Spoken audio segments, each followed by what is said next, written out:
एवं सुभाषिस। बच्चों, आज हम लेखा शास्त्र में कक्षा 12वीं में अंश पूंजी के लेखांकन हेतु अध्ययन करेंगे।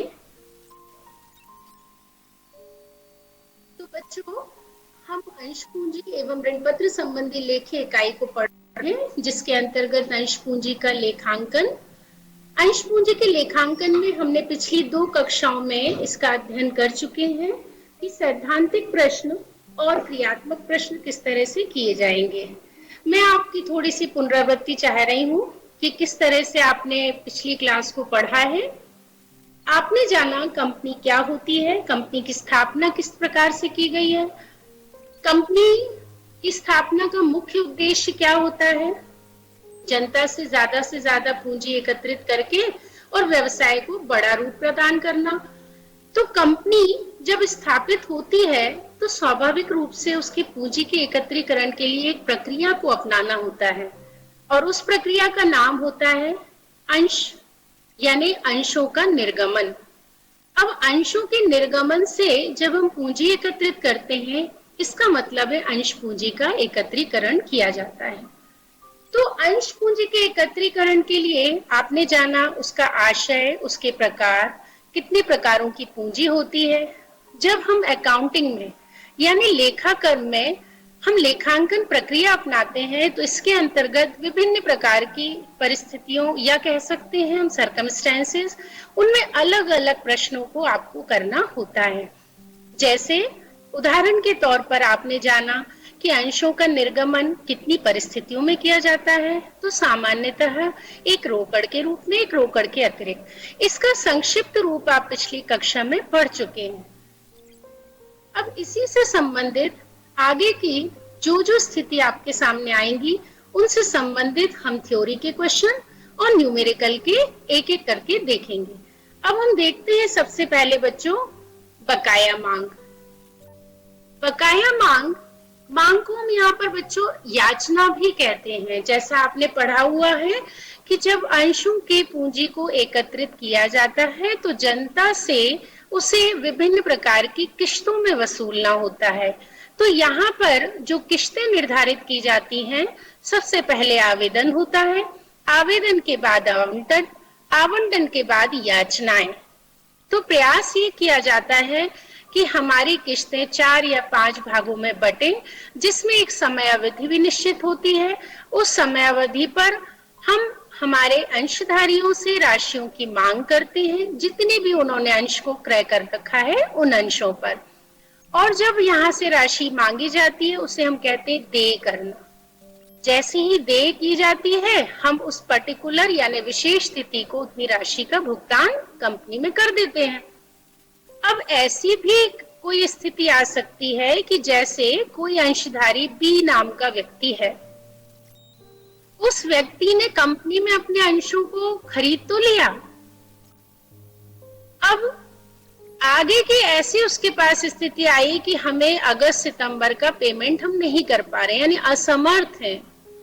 और जब असमर्थता होती है तो हम उस याचना की राशि का भुगतान वहां नहीं कर पा रहे हैं जिस स्थिति को हमें करना चाहिए। तो ऐसे में कंपनी अपनी लेखांकन प्रक्रिया में क्या बदलाव लाती है, यही एक दशा बकाया मांग है। बकाया मतलब अभी शेष है, आपको देना बाकी है।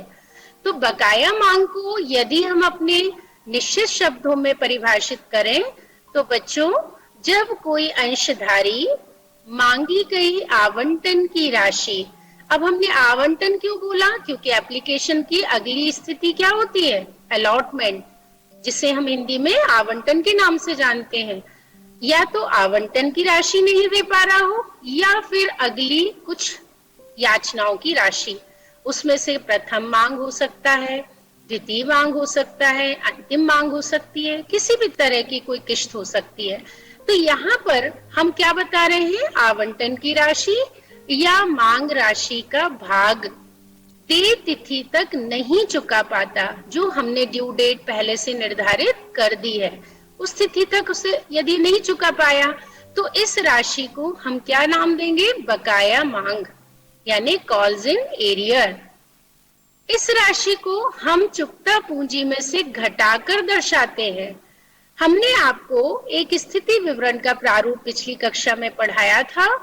उस स्थिति विवरण में आपको मैंने विभिन्न प्रकार की पूंजियों को दर्शाते हुए दिखाया था कि अधिकृत पूंजी किस ढंग से लिखी जाएगी, निर्गमित पूंजी का कैसे लेखांकन होगा, फिर आती है मांगी गई पूंजी, फिर होती है दत्त या चुकता पूंजी। तो जब हम मांग रहे हैं और उसमें से कुछ नहीं मिल पा रहा है तो स्वाभाविक है वो हमारी लायबिलिटी नहीं बन रही है। इसका मतलब उतनी राशि हम उसमें से घटाकर दायित्व पक्ष में दर्शा देंगे। तुलन पत्र भी कहा जाता है चिट्ठे को, वैसे तो सब जानते हैं, इंग्लिश में इसका नाम है बैलेंस शीट। तो बच्चों, बकाया मांग का एक बहुत महत्वपूर्ण लेखा होता है। कुछ अर्थशास्त्रियों का मत, कुछ लेखा शास्त्रियों का मत है कि हम बकाया मांग का उल्लेख करें अथवा ना करें। तो कॉल्स इन एरियर चूंकि हमारे लिए एक कम प्राप्त होने वाली राशि, मतलब प्राप्त होनी थी बट नहीं हुई है, तो ऐसी दशा में हम नियमों को ध्यान में रखते हुए कॉल्स इन एरियर को अपनी जर्नल प्रविष्टि के अंतर्गत डेबिट पक्ष में दर्शाएंगे। यानी कॉल्स इन एरियर क्या होगा? डेबिट। अब कुछ लोगों का ये मत है कि कॉल्स इन एरियर को हमें दर्शाना ठीक नहीं है, यानी उचित नहीं माना गया है। अब इसके पीछे कारण क्या है बच्चों? क्योंकि कॉल्स इन एरियर एक ऐसी मद है जो हमें प्राप्त ही नहीं हुई है। उससे संबंधित जो राशि हमें प्राप्त होनी थी वो अभी तक प्राप्त नहीं हुई है, तो हम उसका लेखा अनावश्यक रूप से इसमें क्यों प्रदर्शित करें?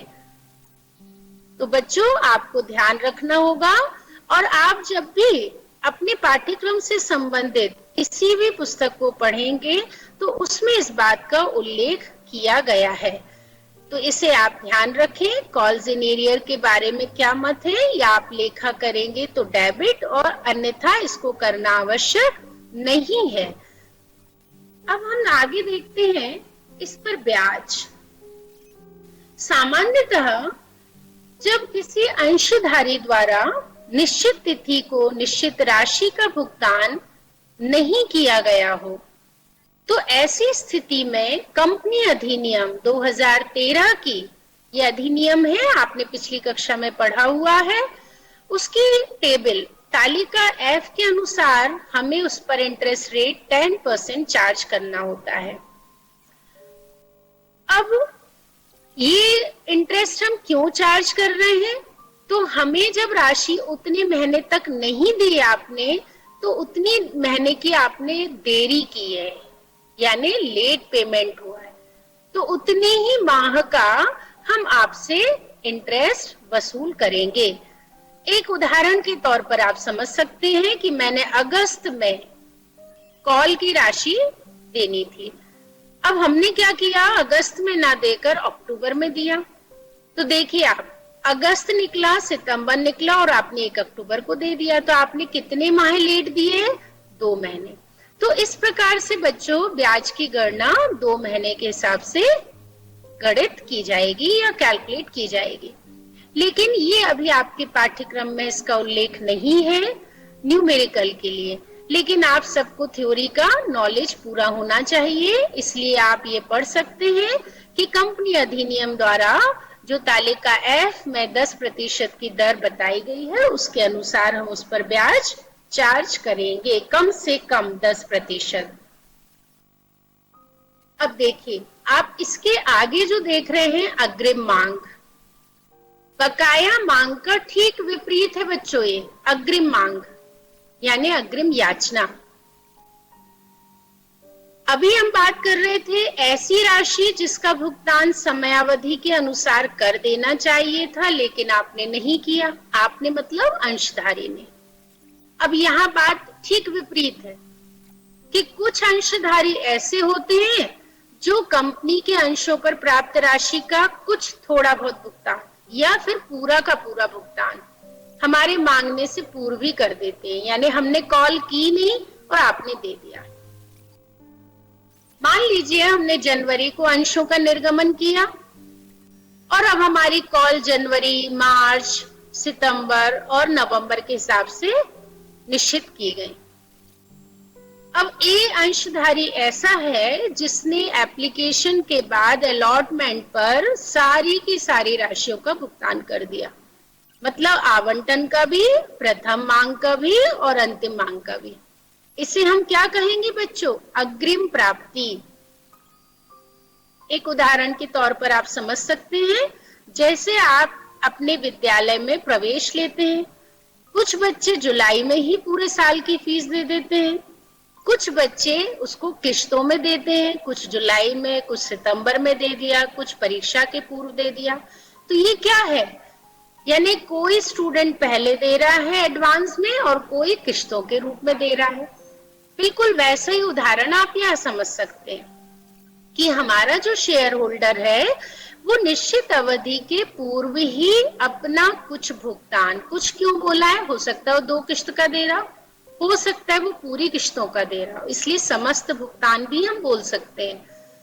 तो ऐसी स्थिति को हम अग्रिम मांग राशि और इंग्लिश में कहते हैं कॉल्स इन एडवांस। अब कॉल्स इन एडवांस के भी इंटरेस्ट कैलकुलेट करना होता है, इस पर भी इंटरेस्ट होगा यानी ब्याज।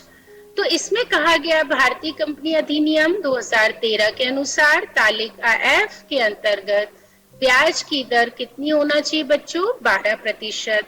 ये पहले 5 और 6% हुआ करती थी, अब ये जो आपका संशोधित अधिनियम 2013 का है उसमें ये 12% कर दी गई है।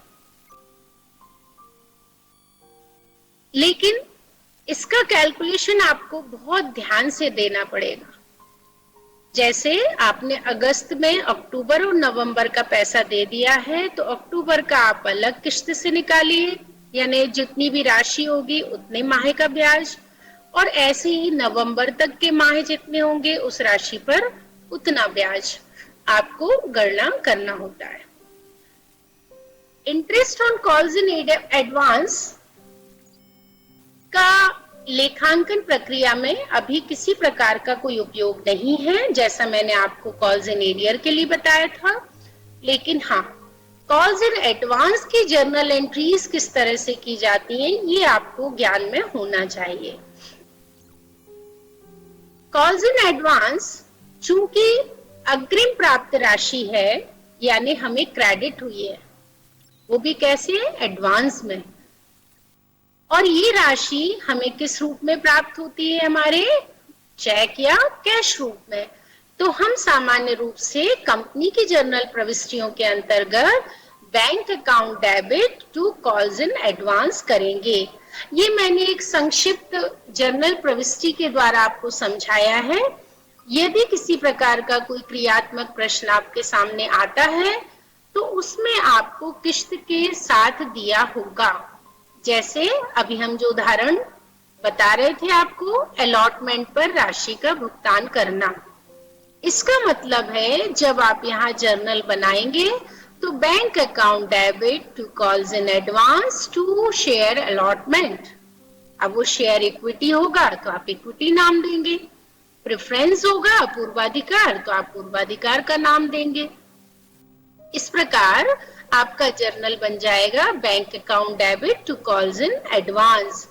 कॉमन फॉर्म में आप लिख सकते हैं टू शेयर कॉल, कोई भी कॉल हो सकती है। अब जब एडवांस में हमने ले ली राशि तो इसको हमारी जो ड्यू डेट है, देय तिथि है, उस पर जाकर इसको समायोजित करना पड़ेगा, जिससे कहते हैं एडजस्ट करना। तो बच्चों जब हम कॉल्स इन एडवांस को यहाँ क्रेडिट कर रहे हैं तो स्वाभाविक रूप से एडजस्ट करने के लिए हमें उसे क्या करना होगा? डेबिट कर देना होगा। अब हमारा जर्नल क्या दिख रहा है? अग्रिम प्राप्त राशि का समायोजन करने पर calls in advance account debit to share call.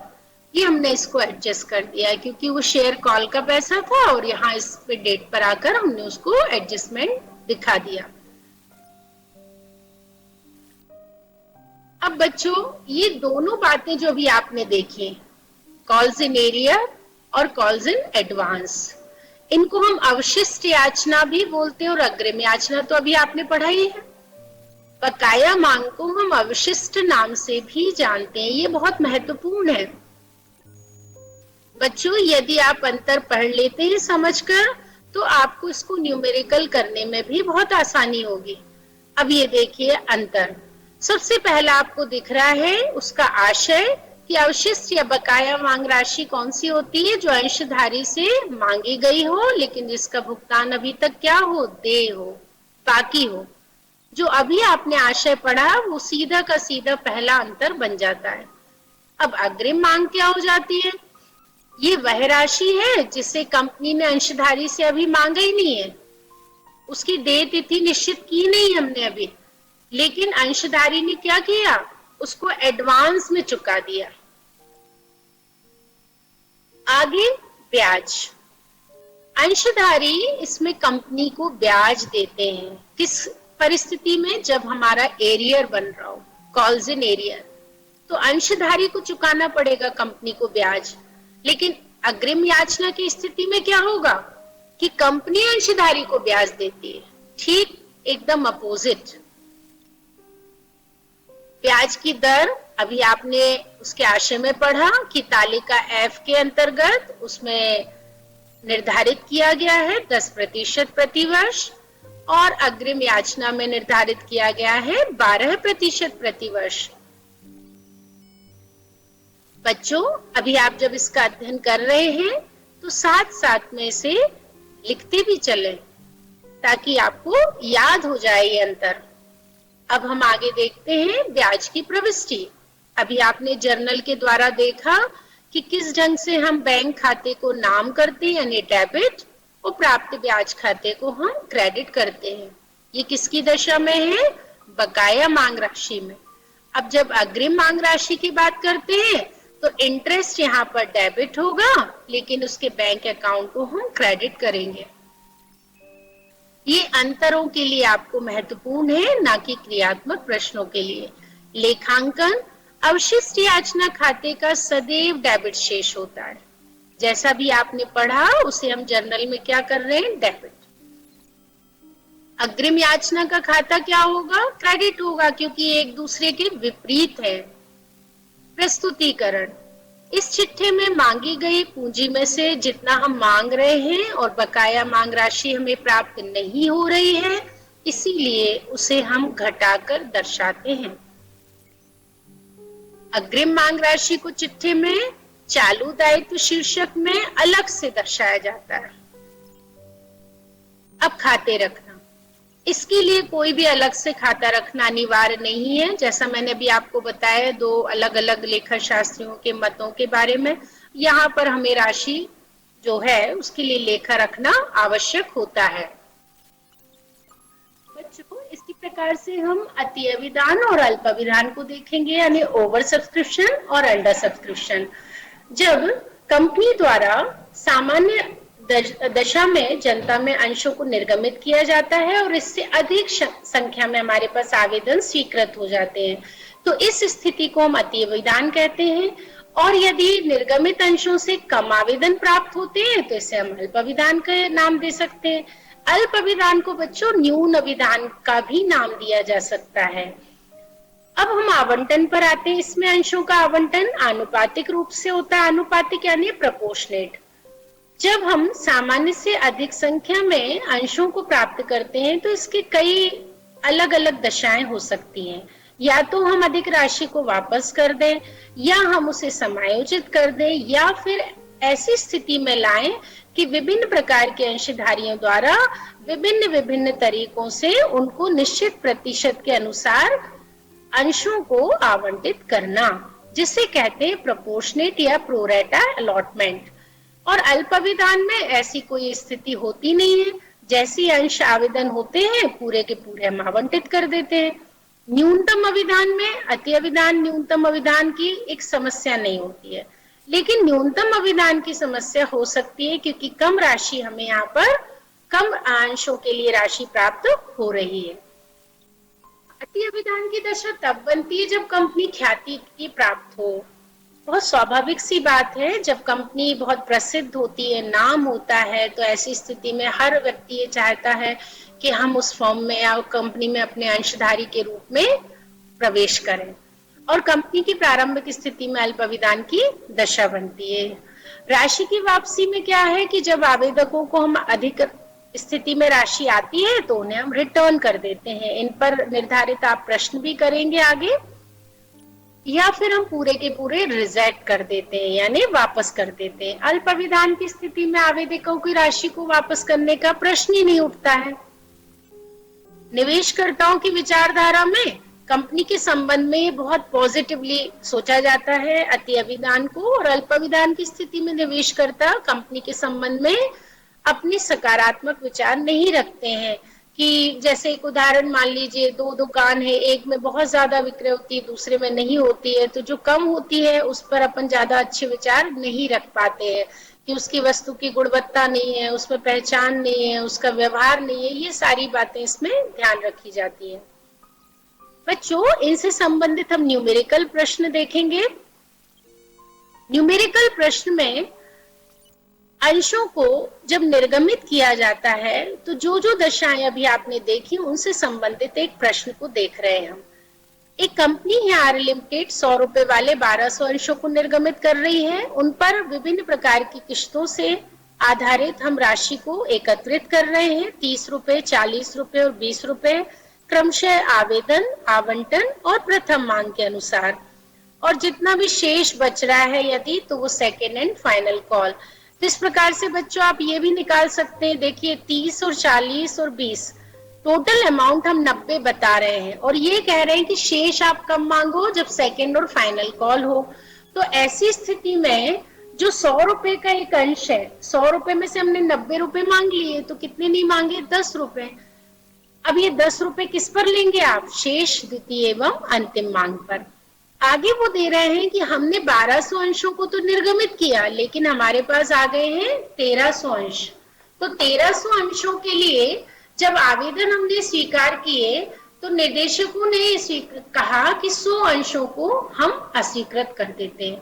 अब 100 अंशों के आवेदन की राशि को हमने अस्वीकृत कर दिया और उनकी समस्त राशि लौटा दी। इससे संबंधित हमको एक न्यूमेरिकल देखना होगा। अंत में वो ये बात बता रहे हैं कि 10 अंशों को छोड़कर हमने बाकी राशि को प्राप्त किया है। अब देखिए, इससे संबंधित जब आप न्यूमेरिकल देखेंगे तो न्यूमेरिकल के लिए बच्चों आपको पता है जर्नल का फॉर्मेट बहुत महत्वपूर्ण होता है, जिसमें 5 खाने होते हैं, date, particulars, LF, debit, credit, जिसे हम तिथि, विवरण, खाता वही, पृष्ठ संख्या, नाम पक्ष और जमा पक्ष की राशि से दर्शाते हैं। बच्चों, यहाँ पर सबसे पहले आपको हेडिंग देना अनिवार्य होगा, in the books of R limited. उसकी जर्नल एंट्रीज में आप जर्नल के नियमों को ध्यान में रखते हुए यदि हम पहली प्रविष्टि करते हैं तो राशि को प्राप्त करने से संबंधित एंट्री होगी, जिसमें bank account debit to share application account. आप सबको ये ध्यान देना होगा कि जब राशि को हम निर्गमित करके इकट्ठी करते हैं यानी एकत्रित करते हैं, तो उनको हम नरेशन में जरूर दर्शाएं कि 1300 अंश थे और उस पर 30 रुपए की दर से हमने उसे प्राप्त किया। हमने उसे प्राप्त करके जो हमारा मुख्य उद्देश्य होता है शेयर कैपिटल को इंक्रीज करना, तो शेयर कैपिटल में हम सारी की सारी अमाउंट को ट्रांसफर कर देते हैं। इस तरह से एप्लीकेशन का एक पेयर कंप्लीट होता है। लेकिन एक बात बहुत इंपॉर्टेंट है कि जितनी राशि हमने चाहिए थी यानी जो हमने निर्गमित किए थे 1200 अंश, उतनी राशि केवल हम प्राप्त कर रहे हैं, अर्थात 36,000 रुपए। और हमने रिसीव कितना किया था, 39,000 यानी 39,000। तो अब हमारे पास जो एक्सेस मनी है वो है 3,000 का। 3,000 हमें यहाँ रिटर्न करने की बात कही गई है प्रश्न के अनुसार, तो हम शेयर एप्लीकेशन टू बैंक करके उसे रिटर्न कर देंगे। इस प्रकार से जब हम नेक्स्ट इंस्टॉलमेंट पर मूव करते हैं, हमारी अगली किश्त होती है अंश आवंटन की, यानी शेयर अलॉटमेंट को हमने एक निश्चित अवधि को यानी जो तिथि आपको पहले से निर्धारित दी जाती है उसके अनुसार आप ड्यू करेंगे और ड्यू अमाउंट आपका 40 पर शेयर के अकॉर्डिंग है। जैसे आपने ड्यू किया, उस शेयर होल्डर्स ने उस अमाउंट को रिसीव करा दिया, यानी bank account debit to share allotment. ये बैंक से कलेक्शन किया जाता है कंपनी के थ्रू सारे अमाउंट्स को। अलॉटमेंट की अगली स्टेज हमारी आती है फर्स्ट कॉल। तो बच्चों इस तरह से किश्तों का निर्धारण किसी भी प्रकार से हो सकता है, अलॉटमेंट पर ही हम कंप्लीट कर सकते हैं या अलग अलग कॉलों पर कर सकते हैं, कॉल्स पर। अब शेयर फर्स्ट कॉल को हमने ड्यू किया, फिर हमने उसको रिसीव किया। यहाँ पर आपको किसी भी तरह का कोई बदलाव देखने नहीं मिल रहा होगा, क्योंकि ये सेम पैटर्न के क्वेश्चन है, यानी फर्स्ट कॉल और अलॉटमेंट की ड्यू और रिसीव की एंट्रीज बिल्कुल एक समान होंगी। अब हम आते हैं एक बहुत महत्वपूर्ण बात पर जो हमारे प्रश्न में दी गई थी कि कुछ अंश ऐसे जो किसी विशेष अंशधारी के पास थे, उन्होंने उतनी राशि का भुगतान अभी नहीं किया। तो बच्चों अभी यहाँ पर कॉल्स इन एरियर बन रहा है, यानी बकाया मांग, जिसे हम अवशिष्ट भी कहते हैं। तो 10 अंशों की राशि को छोड़कर हमने बाकी राशि देखिए प्राप्त कर ली है 23,800 रुपए। लेकिन इस बात को आपको कहाँ दर्शाना होगा? नरेशन में। तो हमने यहाँ नरेशन दिया है being first call money received on 1190 shares. हमने 10 अंश इसमें कम कर दिए थे, बाकी राशि हमने प्राप्त कर ली बैंक के थ्रू। अब share second and final call में भी आपने इसी ढंग से ड्यू किया, लेकिन रिसीव में फिर आपको दिख रहा होगा कि 10 अंशों की राशि हमको प्राप्त नहीं हुई है, तो उतनी राशि हम कम करके उसे रिसीव कर लेंगे। बच्चों इस तरह के क्रियात्मक प्रश्नों को आप अपने पाठ्यक्रम की जो भी पुस्तक आपके पास है उपलब्ध, उससे आप अभ्यास के रूप में इन्हें दोहराएं। अब हम देखते हैं बच्चों प्रीमियम। ये भी एक प्रकार होता है अंशों के निर्गमन के लिए। आप सब जानते हैं सम मूल्य पर निर्गमन, प्रीमियम पर और बट्टे पर। अब हमारी अगली स्थिति है प्रीमियम पर निर्गमन करना। भारतीय कंपनी अधिनियम कहती है कि प्रीमियम एक ऐसा अधिमूल्य है जिसे हम एक एक्सेस यानी क्रेडिट के रूप में प्राप्त करते हैं, इसीलिए इसे अधिमूल्य भी कहा जाता है और एक्सेस अमाउंट भी कहा जाता है। लेकिन ये किस प्रकार से निर्धारित होता है ये आपको जानना जरूरी है। हमने आपको एक उदाहरण दिया है कि 100 रुपए का एक अंश है जिसका अंकित मूल्य 100 है, इसे हम अंकित मूल्य भी कहते हैं। इंग्लिश में इसे फेस वैल्यू के नाम से सामान्य रूप से जाना जाता है। यदि हम 100 से अधिक उसे 120 रुपए में निर्गमित करें तो बच्चों इस प्रकार जो अधिक राशि आपको 20 रुपीज दिख रही है यानी 20 रुपए, तो ये 20% की राशि हमने एक एग्जाम्पल के तौर पर आपको बताया है, उस राशि को हम सिक्योरिटी प्रीमियम के नाम से क्रेडिट करेंगे। भारतीय कंपनी अधिनियम 2013 के अंतर्गत एक शेड्यूल 3 है जिसमें प्रिस्क्राइब्ड किया गया है कि इस प्रीमियम की राशि को हम सिक्योरिटी प्रीमियम रिजर्व खाते में हमेशा जमा करके दर्शाएं। ये बहुत महत्वपूर्ण मद है और इसका बच्चों आगे उपयोग भी किया जाता है। तो मुझे ये बताना होगा कि इस तरह का प्रश्न आपको एक थ्योरी में पूछा जा सकता है वार्षिक परीक्षा के लिए कि प्रतिभूति प्रीमियम रिजर्व का उपयोग कंपनी द्वारा किन किन चीजों के लिए किया जाता है। ये सबसे महत्वपूर्ण प्रश्न है बेटा इससे संबंधित थ्योरी के लिए। ये एक प्रकार का नॉमिनल अकाउंट है, इसीलिए इसे हमेशा क्रेडिट शो करेंगे। अब ये जो मैंने अभी आपको प्रश्न बताया इसके उत्तर में आप क्या लिख सकते हैं? इसका प्रारंभिक व्ययों के अपलेखन में होता है, कंपनी के कुछ अलग आपके पेमेंट्स होते हैं भुगतान उनके करने के लिए होता है, तो ये अधिनियम के अंतर्गत प्रस्तावित कर रखा हो। आगे हम देखते हैं बेटा इससे संबंधित एक छोटा सा न्यूमेरिकल जिसमें आपको ये बताया गया है कि सिक्योरिटी प्रीमियम किस ढंग से आप उपयोग में ला सकते हैं। आपको दिख रहा है प्रश्न कि शौर्य लिमिटेड एक कंपनी है जिसने 10 रुपए फेस वैल्यू वाले शेयर को जिसमें 20,000 कितने निर्गमित किए उन्होंने 20,000 और 10% प्रीमियम पर उन्होंने इश्यू किया। और एक बहुत महत्वपूर्ण बात कि उन्होंने पूरा का पूरा अमाउंट एक साथ ले लिया। अभी हम क्या पढ़ रहे थे? अलग अलग किश्तों पर। अब ये देखने मिल रहा है हमको एक साथ, यानी जिससे कहते हैं लमसम, एक मुश्त राशि प्राप्त करना, और जब मांगा तब उन्होंने दे दिया।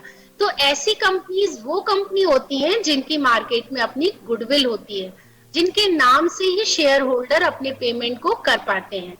तो इसमें एक आपको ध्यान देने वाली बात है कि जब आवेदन हमने बोला है तो कुछ लेखा शास्त्री बताते हैं कि आवेदन यानी एप्लीकेशन और अलॉटमेंट के साथ आप एंट्री कर दें, या एक दूसरा तरीका होता है कि हम शेयर होल्डर नाम से एंट्री कर दें। तो बच्चों ये आप दोनों में से कोई भी एक तरीका अपना सकते हैं, दोनों ही सही माने गए हैं। इसके यदि हम न्यूमेरिकल को देखें तो एज यूजुअल जैसे आपने पहले एंट्रीज लिखना सीखा कि सबसे पहले हर बच्चे को उस कंपनी का नाम हेडिंग के रूप में लिखना अनिवार्य है इन the books of Shaurya limited. और अब हम क्या करने जा रहे हैं, जर्नल एंट्रीज, उसकी हेडिंग बनाइए। आपके कॉलम्स आपको पता है जर्नल के, कक्षा 11वीं में आप पढ़ चुके हैं, तो इसमें किसी तरह की कोई परेशानी नहीं आना चाहिए। हमने जैसे ही अमाउंट रिसीव किया तो हमारा जर्नल के रूल के according bank account debit to share application and allotment. बच्चों जैसा मैंने अभी आपको बताया कि संपूर्ण राशि हमको आवेदन से मिल गई, तो जो हमने अप्लाई किया वही हमने अलॉट कर दिया पूरा पूरा। तो देखिए नरेशन में आपको क्या दिख रहा है, being lump sum amount received with premium on 20,000 shares at the rate of rupees 11 per share। आप यहाँ देख पा रहे होंगे 11, जबकि अंश का मूल्य कितना था बच्चों, 10 रुपए। हमें कितना प्रीमियम देना था, 10%। ये आपको कैलकुलेट करना होगा, 10 रुपए का 10% यानी 1 रुपए। और जब हमने 10 रुपए में 1 रुपए जोड़ दिया तो टोटल अब शेयर का मूल्य कितना हो गया, 11 रुपए। तो बच्चों इस प्रकार हमें 2,20,000 का अमाउंट प्राप्त होता है और ये 2,20,000 का अमाउंट हम उसे शिफ्ट कर देते हैं शेयर कैपिटल में। तो देखिए अब आपका journal share application allotment debit हो गया टू शेयर कैपिटल, जितना अमाउंट हमें शिफ्ट करना था उसके साथ साथ हमने प्रीमियम को शो कर दिया जो 20,000 उसमें इंक्लूड बताई जा रही है। तो बच्चों इस प्रकार हमने प्रीमियम से संबंधित क्रियात्मक प्रश्न को अभी देखा। आगे की कक्षा में हम कटौती पर निर्गमन को पढ़ेंगे।